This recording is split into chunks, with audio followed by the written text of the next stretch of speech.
Halos half-cook lang ang pagkakaluto ng fetchay natin para nang sa ganun ay manamis na miss pa ito pag ito'y kinagat. At ito na ang ating bulaga. Hi everyone! This is your Tita Laika. Welcome back to my channel.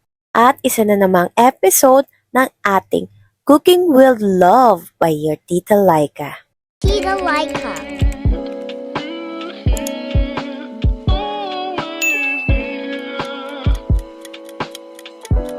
At ngayong araw na ito ay magluluto tayo ng bulaga. Bulalo siya na parang nilaga.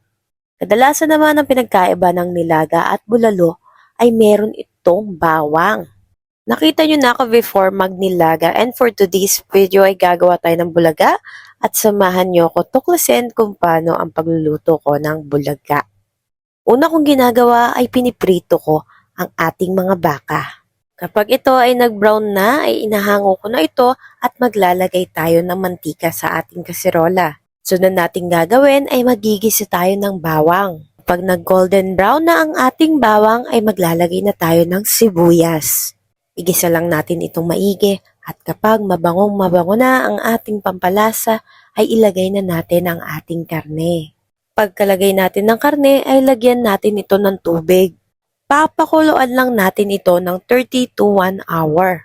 Sa akin kasi ay pinakuluan ko to ng 1 oras. Para tiyak ko na malambot ang ating karne. At sinunod ko na ang ilagay ang ating mais. Hinayaan ko lang ulit itong kumulo.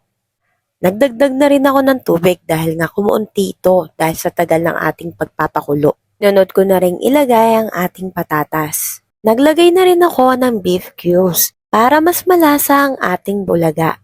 Pagkatapos nun ay naglagay ako ng 2 perasong paminta. Pwede rin namang buo ang ilagay nyo dyan kaso pino ang binili ko. Naglagay na rin ako ng asin. I-adjust nyo na lang sa lasang gusto ninyo. Sunod kong inilagay ang mga beans. At pinakahuli kong nilalagay na gulay na favorite ko ay ang pechay. Saglit na kulo lang yan at tinakpan ko lang. Para na sa ganun ay medyo lumambot ang ating gulay. Halos half-cook lang ang pagkakaluto ng fetchay natin para na sa ganun ay manamis na miss pa ito pag ito'y kinagat.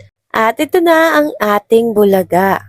Kung kayo ay natuwa at may natutunan sa ating video na ito, don't forget to like, share, and comment on this video. Thanks for watching and see you next vlog. Bye!